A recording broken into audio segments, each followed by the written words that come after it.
강좌의 네 번째 시간인데요. 4장 1절부터 12절까지 말씀을 가지고 하나님을 기쁘시게 하는 세 가지라는 제목으로 말씀을 나누도록 하겠습니다. 지난 시간에 우리는 성도의 신앙을 굳건하게 세우는 6가지 요소에 대해서 살펴보았습니다. 그 6가지는 복음, 말씀, 교리, 사랑, 소망, 그리고 성령이었죠. 오늘은 하나님을 기쁘시게 하는 것이 무엇인지 오늘 말씀에 근거해서 세 가지를 살펴보도록 하겠습니다. 4장 1절부터 12절 이 본문에 보면 핵심 단어가 행하다입니다. 행하다. 데살로니가 전서에서 3번 쓰이는데 2장 12절에 한번 사용이 되고 오늘 본문에서는 1절과 12절에 사용이 되고 있습니다. 이 행하다라는 단어는 헬라어로 페리파테오라는 단어를 쓰고 있는데 기본 의미가 걷는다라는 뜻입니다. 걷는다. 그래서 영어 성경에서는 주로 walk, 걷다 또는 live, 살다라는 의미로 번역이 되고 있습니다. 그래서 바울은 그가 쓴 서신에 가만히 보면 성도들이 하나님 앞에 합당히 행하도록, 합당히 걸어가도록 늘 권면할 때마다 이 단어를 쓰는 것을 볼 수가 있는데 가장 많이 이 단어가 쓰인 서신이 어디냐면 에베소서입니다. 에베소서에서는 7번 사용되는데 에베소서 4장 1절에 보면 이렇게 말씀합니다. 그러므로 주 안에서 갇힌 내가 너희를 권하노니 너희가 부르심을 받은 일에 합당하게 행하며, 부르심을 받은 일에 합당하게 행하라, 합당하게 걸어가라, 합당하게 살아라, 이렇게 말하고 있습니다. 그래서 바울은 교회들에게 성도가 하나님 앞에 마땅히 어떻게 살아가야 될지, 어떤 길로 걸어가야 될지, 어떤 길로 걸어가야 하나님이 기뻐하실지를 가르쳤습니다. 그래서 데살로니가전서 4장 1절에서도 바울이 말하기를 너희가 어떤 길로 걸어가야 하나님이 기뻐하실지를 너희가 배웠고 또 내게 배운 대로 행하고 있다, 이렇게 말하고 있죠. 그러면서 그것을 더욱 열심히 힘쓰라 이렇게 권면하고 있습니다. 여러분, 하나님이 기뻐하시는 길이 있습니다. 하나님의 구원을 아무런 조건 없이 은혜로 받은 성도라면 마땅히 하나님을 기쁘시게 하는 삶을 살아가야 합니다. 그래서 그것이 마땅하고 당연한 것이죠. 그럼에도 불구하고 하나님은 그 당연한 일을 행할 때 우리에게 놀라운 축복을 약속하고 계십니다. 하나님을 기쁘시게 하면 하나님이 놀라운 축복을 허락하세요. 성경을 보면 한 4가지 정도 좀 찾아볼 수 있는데 첫 번째는 하나님을 기쁘시게 하는 자의 기도를 하나님이 잘 들어주십니다. 하나님을 기쁘시게 할 때 하나님이 응답하십니다.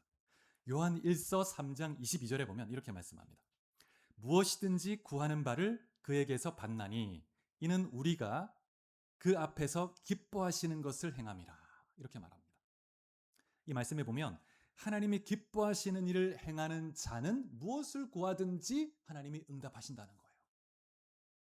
여러분, 하늘 문을 여는 기도의 비밀, 내가 하나님께 때를 쓰고 믿음으로 끈질기게 기도하는 것도 중요하지만 삶에서 하나님을 기쁘시게 해보십시오. 하나님이 그냥 안 줘도 될 것도 막 더 부어주시는 은혜가 있는 것입니다. 그래서 하나님이 기뻐하시는 자리에 머물고 기뻐하시는 그런 길로 걸어갈 때 하나님이 채워주신다는 것이죠. 두 번째, 하나님은 자신을 기쁘게 하는 사람의 얽히고 설킨 그 원수 관계, 깨어진 관계를 풀어주십니다. 평화를 주십니다. 잠언 16장 7절에 보면 이렇게 말씀합니다. 사람의 행위가 하나님을 기쁘시게 하면 그 사람의 원수라도 그와 더불어 화목하게 하시느니라, 이렇게 말합니다. 하나님을 기쁘시게 하면 깨어진 관계, 원수된 관계라도, 여러분, 이 깨어지고 원수된 관계는 인간의 힘으로 풀 수 없습니다. 인간이 막 풀어보려고 하면 더 깊이 깨어지는 게 관계죠. 그런데 하나님을 기쁘시게 하면 하나님이 원수의 마음까지도 녹아지게 한다는 거예요. 화해케 해주신다는 것입니다. 그 다음에 세 번째, 하나님을 기쁘시게 하면 세상이 감당할 수 없는 지혜와 세상에서 얻을 수 없는 기쁨을, 평안을 부어주십니다. 전도서 2장 26절에 보면 이렇게 말씀합니다. 하나님은 그가 기뻐하시는 자에게는 지혜와 지식과 희락을 주시나니, 이렇게 말합니다. 하나님은 자신이 기뻐하는 자, 자신을 기쁘시게 하는 자에게 지혜를 부어주십니다. 그리고 기쁨을 부어주신다는 거예요. 여러분, 세상 사람들은 돈을 모으고 성공을 쌓느라고 평생 수고하고 염려하다가 결국에는 병을 얻어서 평생 벌은 그 돈을 병을 치유하는 데 다 쓴다고 합니다. 근데 하나님을 기쁘시게 하는 그런 사람의 인생에는 하나님이 지혜를 주세요. 기쁨을 주십니다. 기쁨을 주세요. 스트레스가 없습니다. 기쁨이 넘치는 거예요. 건강하죠, 그러니까. 네 번째, 히브리서 11장 5절에 보면 하나님을 기쁘시게 하는 자라는 인정을 받은 한 사람이 나오는데 에녹입니다. 에녹이 하나님을 기쁘시게 하니까 하나님이 죽음을 보지 않고 하늘로 옮기셨다고 말합니다. 여러분, 하나님은 자신을 기쁘게 했던 에녹에게 죽음이라는 이 관문을 건너뛰게 하시는 파격적인 축복을 주신 겁니다. 인간에게 있어서 가장 두렵고 넘을 수 없는 그 벽, 문제가 무엇입니까? 죽음이죠, 죽음. 근데 이 죽음의 관면을 뛰어넘게 하시는 거예요. 죽지 않고 주님께 가는 파격적인 복을 주신다는 것입니다. 여러분, 하나님을 기쁘시게 하면 여러분이 상상도 못할 파격적인 복을, 자연 질서를 초월하고 인간이 상상할 수 없는 파격적인 복을 주신다는 것을 믿으시기 바랍니다. 여러분 모두가 이러한 복을 누릴 수 있기를 축복합니다. 그렇다면 우리가 이런 질문을 해야 되겠죠. 그러면 어떻게 해야 하나님을 기쁘시게 할 수 있을까? 늘 고민해야 합니다. 늘 물어야 합니다. 어떻게 해야 하나님을 기쁘시게 할까? 늘 그 마음에 그런 질문을 가지고 살아가야 되죠. 오늘 본문에 보면 4장에서 바울이 하나님을 기쁘시게 할 수 있는 세 가지를 제시해 줍니다. 세 가지. 첫 번째는 1절에서 8절에 나오는 내용인데 거룩하게 행하는 것입니다. 거룩하게 행하는 것. 두 번째는 9절, 10절 사랑으로 행하는 것입니다. 사랑으로. 그리고 세 번째 11절, 12절 사명감으로 행하는 것. 사명감으로. 자, 그럼 우리가 하나씩 살펴보면서 우리가 하나님이 기뻐하시는 것이 무엇인지 구체적으로 보겠습니다. 첫 번째, 하나님을 기쁘시게 하는 길은 거룩하게 행하는 것입니다. 거룩하게. 3절에 보면 아주 분명하게 하나님의 뜻을 딱 밝혀주고 있습니다. 하나님의 뜻은 이것이니 너희의 거룩함이라. 거룩함이라. 하나님의 뜻은 분명하다. 너희의 거룩함이다. 이걸 기뻐한다. 이 거룩은 하나님의 중요한 속성이기도 하고 하나님이 그 택한 백성들에게 요구하시는 너무나 중요한 뜻이기도 합니다. 그래서 우리가 이 거룩을 잘 이해해야 합니다. 하나님의 속성 중에서도 이 거룩을 잘 이해해야 합니다. 거룩을 제대로 이해할 때 복음을 바로 깨달을 수 있죠. 얼마나 거룩하신 분인가를 알 때 나같이 이 미약하고 죄악된 존재를 위해서 이런 엄청난 희생을 치루었나 깨닫게 되는 것입니다. 구약에서 거룩의 의미를 가장 잘 설명해 주는 책이 레위기입니다. 레위기. 근데 이 거룩이라는 단어가 레위기에서만 50번 이상 사용되는데 이 거룩의 의미를 가장 잘 함축적으로 담고 있는 구절을 뽑으라면 레위기 11장 45절입니다. 한번 찾아보시겠습니다. 레위기 11장 45절. 자, 레위기 11장 45절. 자, 같이 한번 봉독해 보겠습니다. 시작. 나는 너희의 하나님이 되려고 너희를 애굽 땅에서 인도하여 낸 여호와라. 내가 거룩하니 너희도 거룩할지어다.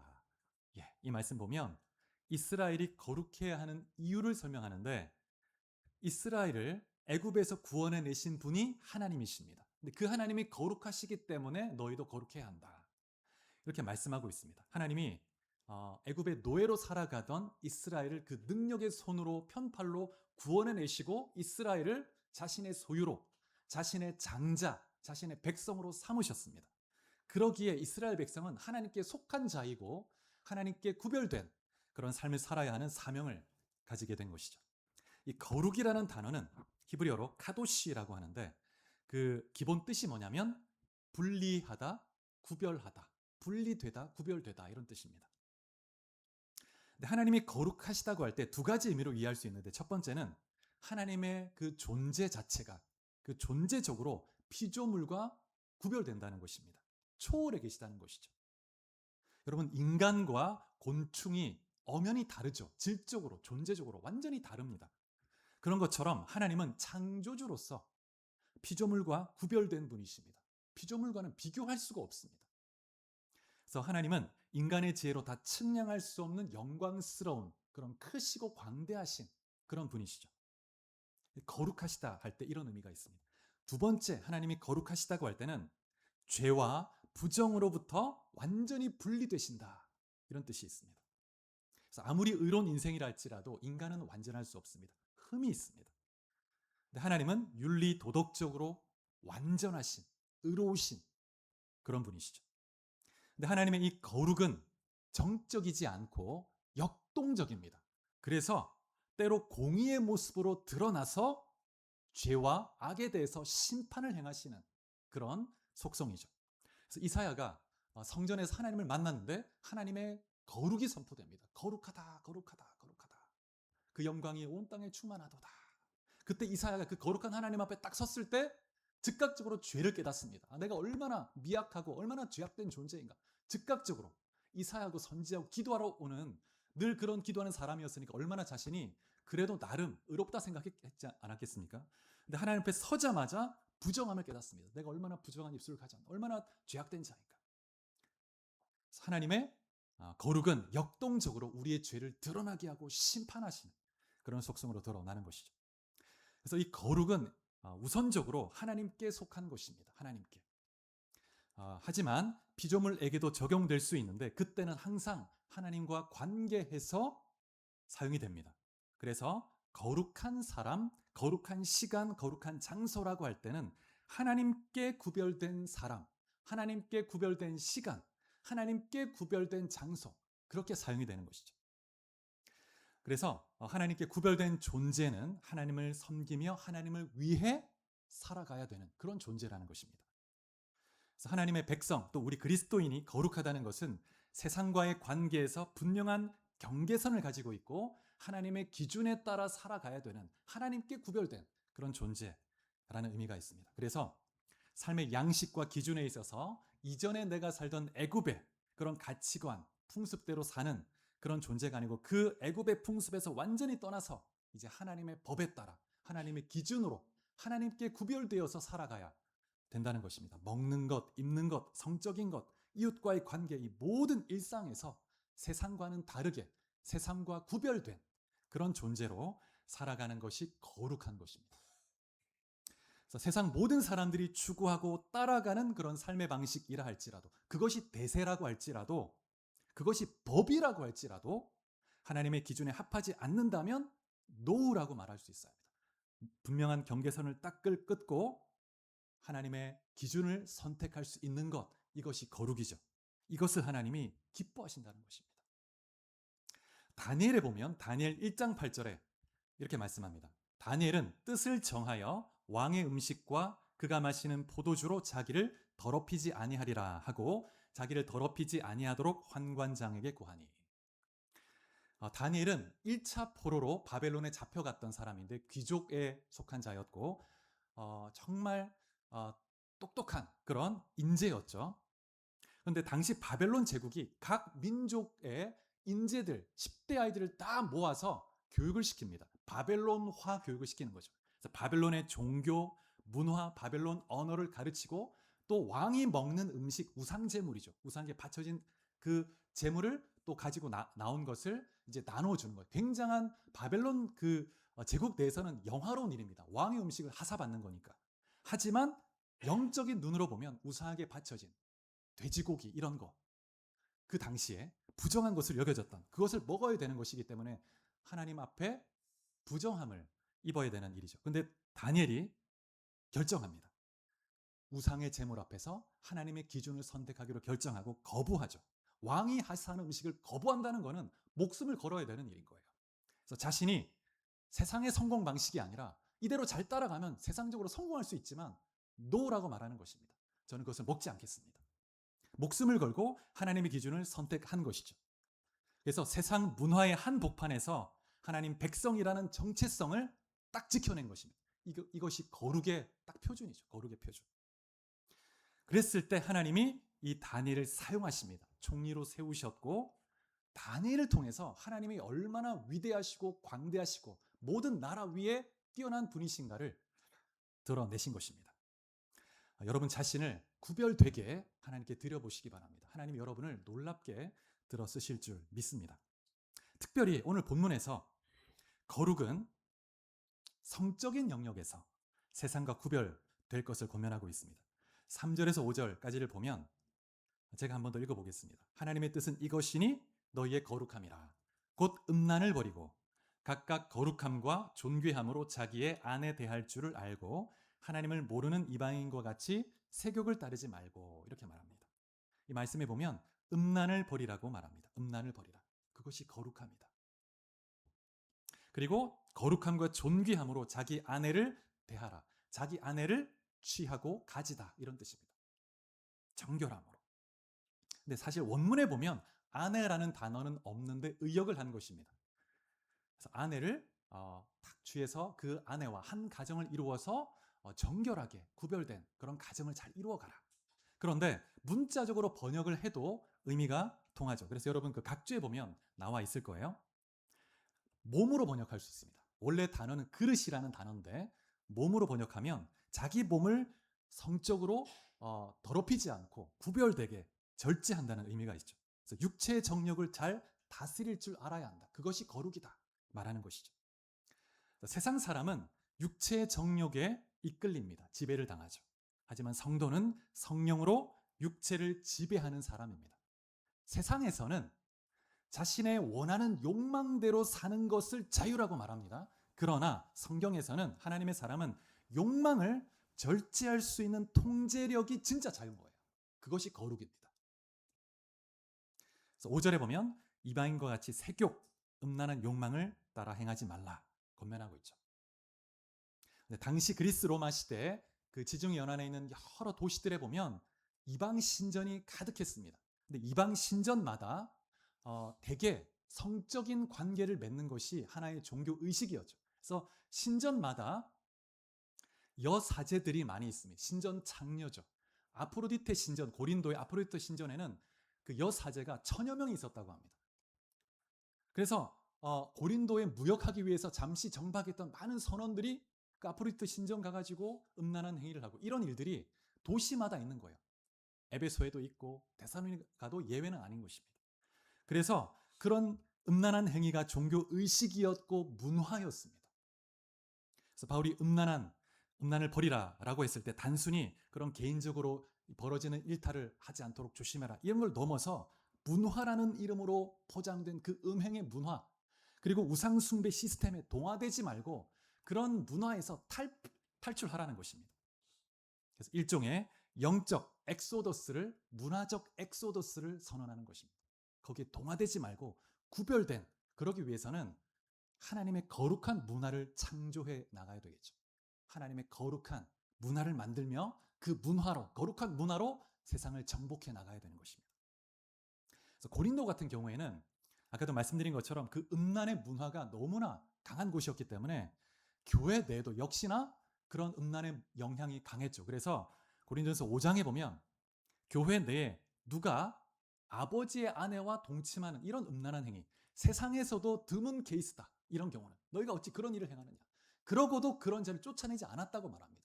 문화라는 이름으로 그냥 허용해버린 거예요. 방관하는 거죠. 저건 안 될 것 같은데 하면서도 그냥 방관해버리는, 그게 교회 모습이었습니다.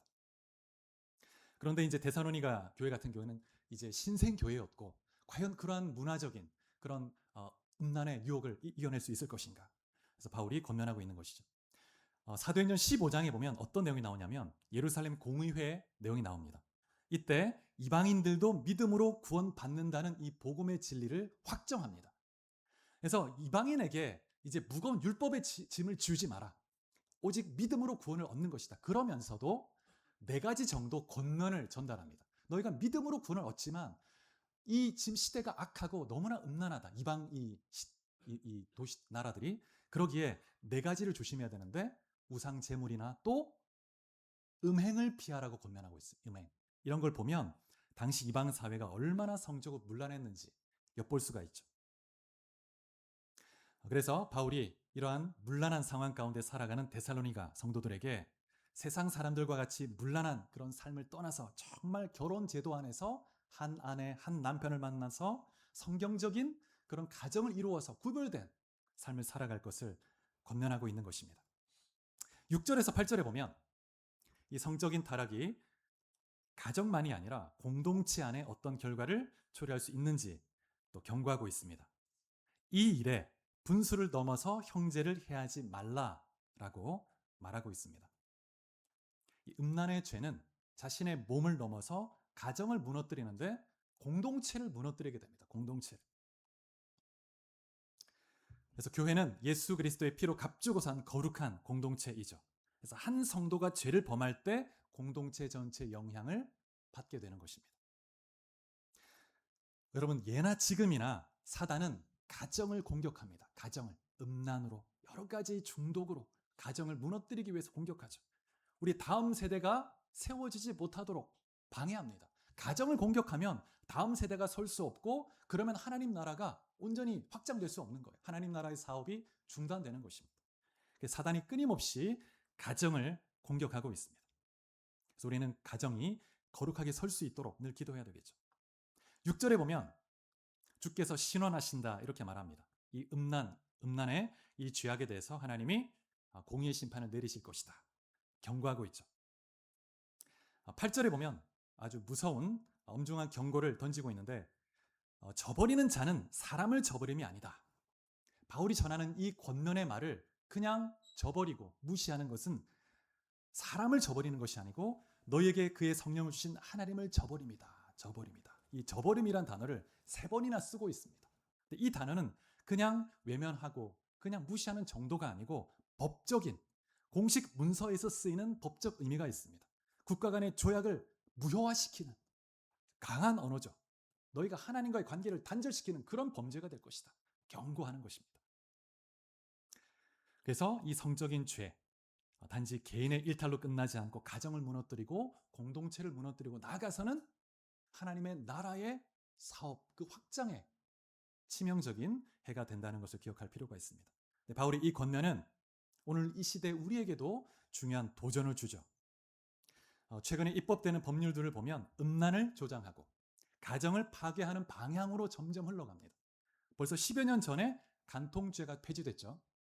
그리고 최근에는 여성의 자기 결정권이라는 그 명분 아래에서 이제 낙태를 하는데 낙태 가능한 임신 주수의 상한선을 폐지를 하는 거죠.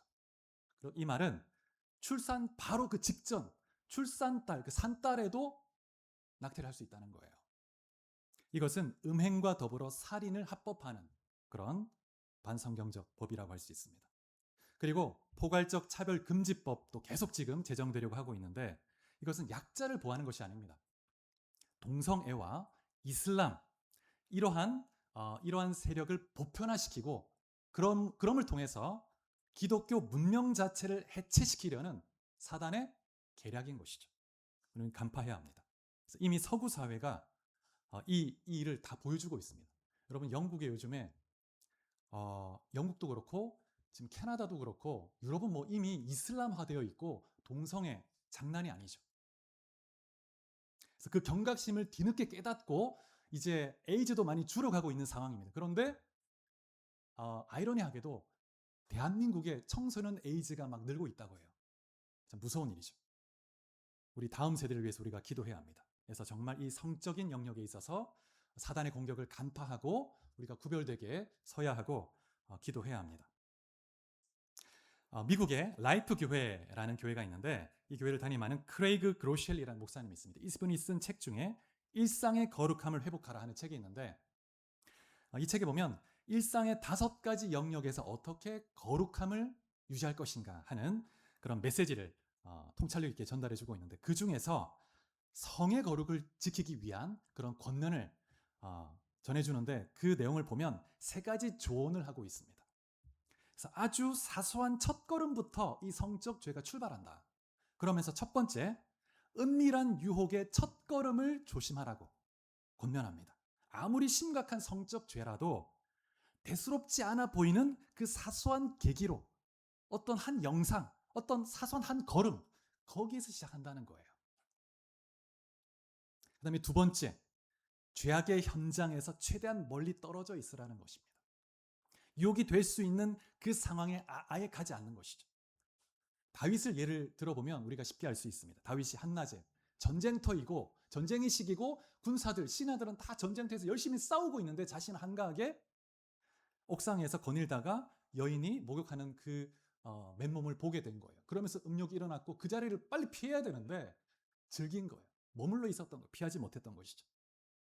그래서 여러분 유혹의 자리에 가지 않아야 하고 의도치 않게 그 자리에 직면하게 됐을 때는 즉각적으로 피하는 것. 그것이 지혜죠. 요셉처럼. 그러면서 동시에 은혜 자리를 늘 가까이 해야 합니다. 은혜 자리. 경건하고 또 아름다운 그 은혜 만남을 추구해야 합니다. 그렇게 할 때 우리가 거룩을 지켜갈 수 있는 것이죠. 그래서 공동체는 우리를 보호하는 울타리가 되어준다는 것입니다. 그 다음에 세 번째, 크레이그 목사님이 가정에 적극적으로 시간과 에너지를 투자하라고 말합니다. 가정에. 그래서 가정에 늘 시간을 투자하고 가족 간의 아름다운 시간, 또 가족의 그런 정말 기쁨이 넘치는 가정이 되도록 에너지와 시간을 투자하라는 거예요. 가정에.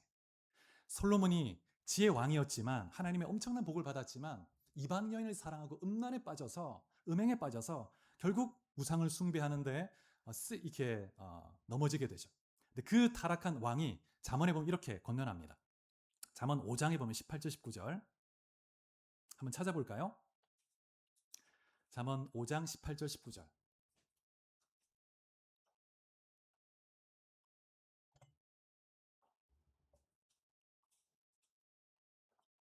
자, 같이 봉독합니다. 시작. 내 샘으로 복되게 하라. 내가 젊어서 취한 아내를 즐거워하라. 그는 사랑스러운 암사슴 같고 아름다운 암노루 같으니 너는 그의 품을 항상 족하게 여기며 그의 사랑을 항상 연모하라.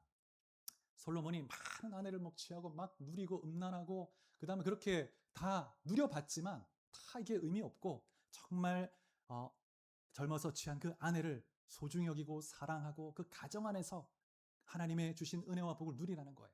가정을 잘 지켜가는 것 너무나 중요하다. 권면하고 있습니다. 여러분 한 분 한 분이 정말 아름다운 믿음의 가정으로 서서 하나님의 영광과 통치 드러내는 귀한 통로 될 수 있게 축복합니다. 자, 그 다음에 첫 번째가 거룩하게 행하는 것이었습니다. 거룩하게 행하는 것. 특별히 또 성적인 영역에서 구별되는 것. 그 당시에나 오늘 이 시대에 다르지 않습니다. 구별되는 것. 두 번째는 사랑으로 행하는 것입니다. 사랑으로 행하는 것. 9절에 보면 바울이 너희들 자신이 하나님의 가르침을 받아 서로 사랑함이라 이렇게 말합니다. 사랑함이라. 여기서 사랑이란 세상의 사랑과 다른 사랑이죠. 십자가 복음이 내면화된 그 사랑, 십자가 복음을 통해 하나님의 사랑을 경험한 사랑은 초자연적인 사랑, 하나님의 사랑을 하게 됩니다. 세상의 사랑과는 다른 사랑을 하게 되죠. 세상의 사랑은 사랑받을 만한 자, 내가 사랑에 느낄 만한 감정이 있는 사람에겐 사랑하지만 그렇지 않은 사람은 사랑하지 않습니다. 어떤 일종의 거래라고 할 수 있어요. 근데 성도가 행하는 사랑은 내 안에 계신 성령님이 십자가를 통해서 부어주는 하나님의 그 무한한 사랑이기 때문에 품을 수 없는 사람까지도 사랑하게 되는 그것이 진짜 그리스도의 사랑이죠. 그래서 9절에 보면 바울이 이렇게 말합니다. 이에 더 쓸 것이 없을 정도로 교회 성도들이 잘 행하고 있다고 권면하고 격려하고 있습니다. 너희가 마게도냐 형제 모든 형제에게 이것을 행하고 있다. 격려하고 있죠. 그러면서도 10절 하반절에 보면 더욱 더 힘쓰라고 더 그렇게 행하라.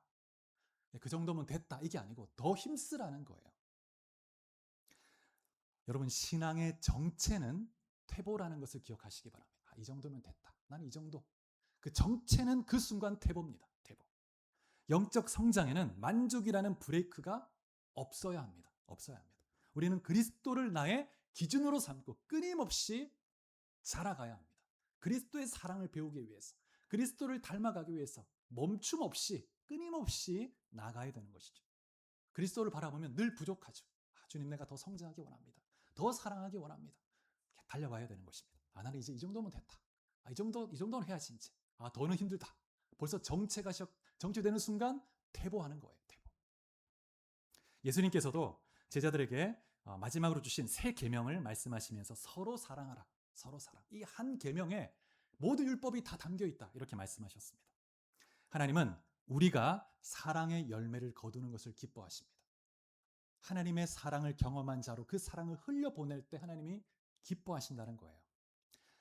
여러분이 고린도 전서를 보면 고린도 교회를 보면 하나님이 이 사랑을 얼마나 원하시는지 알 수 있는데 고린도 전서를 보면 고린도 교회는 모든 언변이 뛰어난 사람도 많고 지식이 넘치고 은사가 넘쳐났습니다. 예언도 하고 방언도 하고 막 엄청 은사, 그런 치유 은사도 있고 막 그런 넘치는 은사가 있는 교회였죠. 그런데 고린도전서 3장에 보면 바울이 뭐라고 하냐면 내가 너희를 그리스도 안에서 어린 아이들을 대함같이 대해야 되겠다. 너희가 아직도 젖을 먹어야 되는, 밥을 못 먹고 젖을 먹여야 되는 그런 어린아이와 같구나. 고린도 교회는 정말 언변과 지식과 지혜와 세상적으로 볼 때 지혜가 넘치는 자들이고 그 다음에 막 은사들이 넘치는 그런 교회였지만 어린 아이였다는 거예요. 그렇다면 정말 성숙한 그리스도는 어떤 존재인가? 하나님 뭘 기뻐하시는가? 고린도전서 13장에 보면 우리가 한번 찾아볼까요? 우리가 잘 아는 말씀이지만 고린도전서 13장. 자, 눈으로 보시면서 1절에 보면 내가 사람의 방언과 천사의 말을 할지라도 이것이 없으면 아무것도 아니다. 그 다음에 내가 예언하는 능력이 있고 모든 비밀과 모든 지식을 알지라도 이것이 없으면 아무것도 아니다. 산을 옮길 만한 능력이 있을지라도 믿음이 있을지라도 이것이 없으면 아무것도 아니라고 말합니다. 여러분 만약에 정말 만약에 어떤 분이 산을 옮기는 믿음이 있다고 생각해 보세요. 기도하면 막 예언을 하면서 막 그 안에 숨은 걸 다 드러내고 하면 사람이 막 몰려들겠죠. 야, 기도라도 한번 받아봐야 되겠다. 근데 그게 사랑이 없으면 아무것도 아니라는 거예요. 그래서 주님께서 또 3절에 보면 이렇게 말합니다. 내가 내게 있는 것 모든 것으로 구제하고 내 몸을 불사르게 내어줄지라도 내 재산 다 갖다 바쳐서 막 구제하고 이렇게 한다 할지라도 사랑이 없으면 그건 어린 아이와 같은 믿음일 뿐이다 라고 말하고 있는 것입니다. 그래서 주님이 기뻐하시는 것은 사랑의 열매를 거두는 것입니다. 사랑의 열매. 23장에 보면 4절부터 사랑의 특징을 15가지로 설명하고 있죠. 제가 한번 쭉 읽어보겠습니다. 사랑은 오래 참고, 사랑은 온유하며, 시기하지 아니하며, 자랑하지 아니하며, 교만하지 아니하며, 무례히 행치 아니하며, 자기 유익을 구하지 아니하며, 성내지 아니하며, 악한 것을 생각지 아니하며, 불의를 기뻐하지 아니하며, 진리와 함께 기뻐하고, 모든 것을 참으며, 믿으며, 바라며, 견디느니라. 15가지로 쭉 말합니다. 이것을 하나씩 보면 여러분 이 사랑의 특징은 결국 예수님의 성품을 그대로 보여준다는 것을 알 수가 있습니다. 누가 영적으로 성숙한 사람이고 하나님이 뭘 기뻐하시는가? 예수님을 닮은 사람. 예수님을 더 닮은 사람이 성숙한 사람입니다.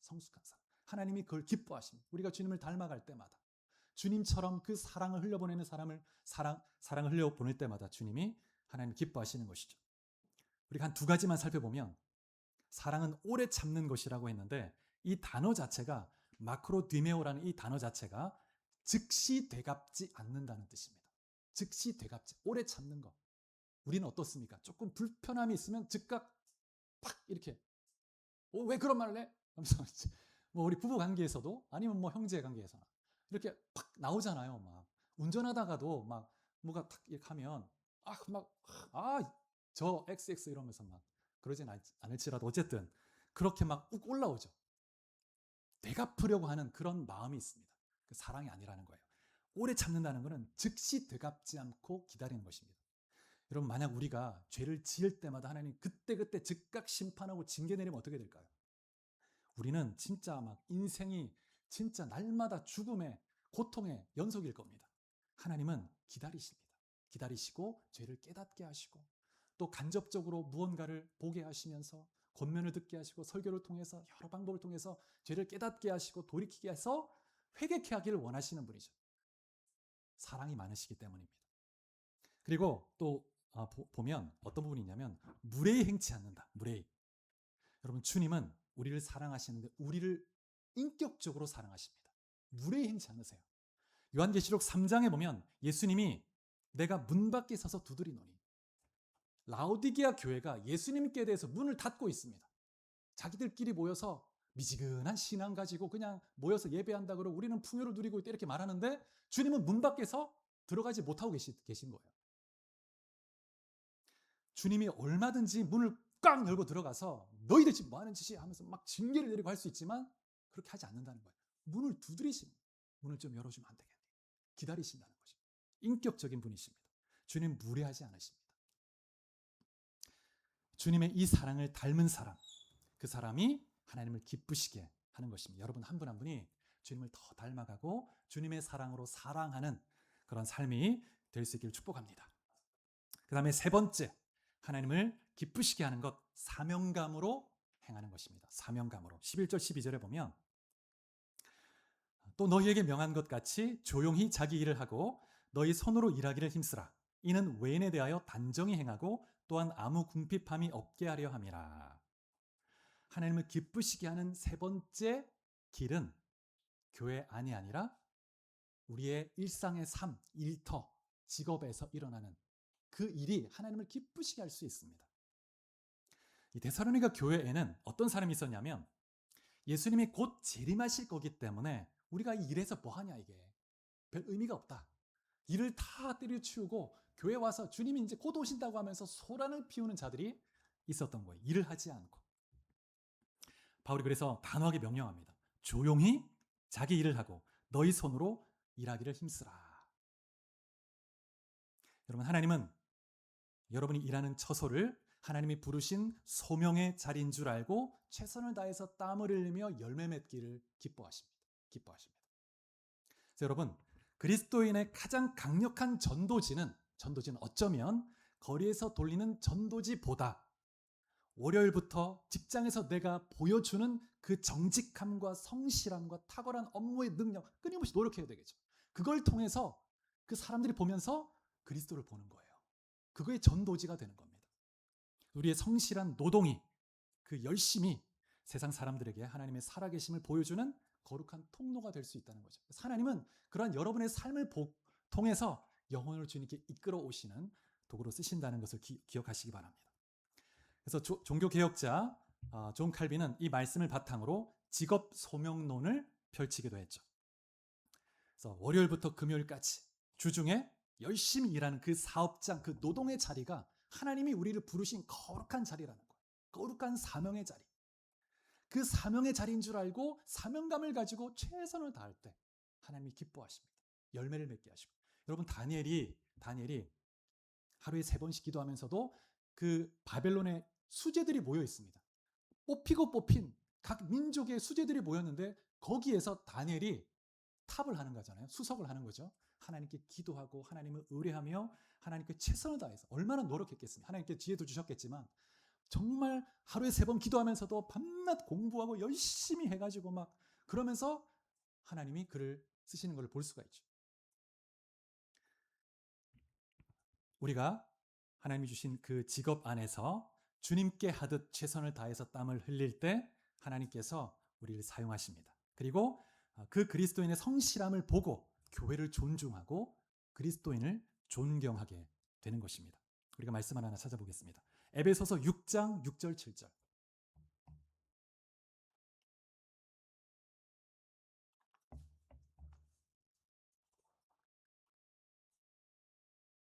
에베소서 6장 6절 7절. 자, 같이 한번 봉독해 보겠습니다. 시작.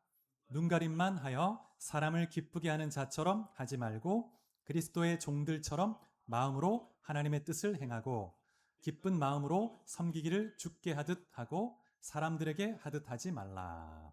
예, 사람에게 하듯 하지 말라. 하나님께 하듯 섬기라고 이야기합니다. 하나님께 하듯. 요즘에 보니까 그런 그 논쟁이 있더라고요. 출근 이제 일과 시간이 9시면 9시까지 출근해야 되느냐? 그 전에 와서 일을 할 준비를 해야 되느냐? 아니면 9시에 와서 일을 준비해야 되느냐? 뭐 이런 논쟁이 또 있더라고요. 모르겠습니다. 뭐 어쨌든 다 뭐 이런 의견이 있겠지만 그래도 그리스도인이라면 좀 일찍 그죠? 딱 나가서 준비하고 또 그 처소를 위해서 기도도 하고 또 말씀을 읽을 수도 있겠죠. 그러면서 준비해서 정말 또 성실하게 감당하는 것도 아름다운 모습이라고 믿습니다.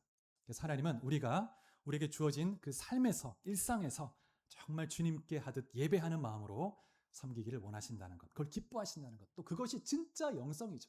주일 예배의 영성이 삶의 일상의 영성으로 이어지지 않는다면 참된 영성이라고 할 수 없는 것입니다. 말씀을 맺겠습니다. 오늘 우리가 하나님을 기쁘시게 할 수 있는 3가지 성도의 걸음에 대해서 보았는데 첫 번째 거룩입니다. 거룩. 세상이 아무리 음란하고 타락의 문화로 유혹해도 하나님 말씀 앞에 명확한 경계선을 딱 세우고 악한 유혹의 그런 유혹을 첫 발걸음부터 딱 끊어내는 그런 결단이 있을 때 우리가 우리 몸과 가정을 지켜내는 거룩한 방파제로 설 수 있고 하나님을 기쁘시게 할 수 있습니다. 두 번째, 사랑이죠. 사랑. 이 세상의 육적 사랑이 아니라 내 안에 계신 성령을 통해서 하나님 부어주신 그 사랑, 무조건적 사랑을 흘려보내는 것입니다. 흘려보내는 것이죠. 그다음에 세 번째, 사명감으로 행하는 것입니다. 나의 삶 속에서 하나님이 나를 두신 그 자리에서 눈가림이 아니라 정말 주님께 예배하듯 섬길 때, 여러분 요셉을 보면, 창세기 요셉을 보면 보디발 장군의 집에 갔을 때나 감옥에 갔을 때나 주님께 하듯 최선을 다해서 하나님 나를 이곳에 인도하셨다. 최선을 다하는 거예요. 만약에 감옥 갔는데 난 억울하게 하나님 왜 나를 억울하게 이곳에 떨어지게 했나. 그냥 자포자기해서 그냥 아무것도 난 잠이나 자야 되겠다 이렇게 했으면 하나님 쓰실 수가 없는 거예요. 주님께 하듯 그 처소를 감옥의 자리, 감옥인데도 하나님께 하듯 섬겼을 때 인정을 받습니다. 존경을 받고, 그래서 결국 하나님의 쓰임을 받는 것을 볼 수가 있죠. 여러분 한 분 한 분이 정말 하나님을 기쁘시게 하는 삶을 통해서 하나님의 축복을 드리고 생명의 통로로 다 쓰임 받을 수 있기를 주의 이름으로 축복합니다. 기도하시겠습니다. 말씀을 생각하면서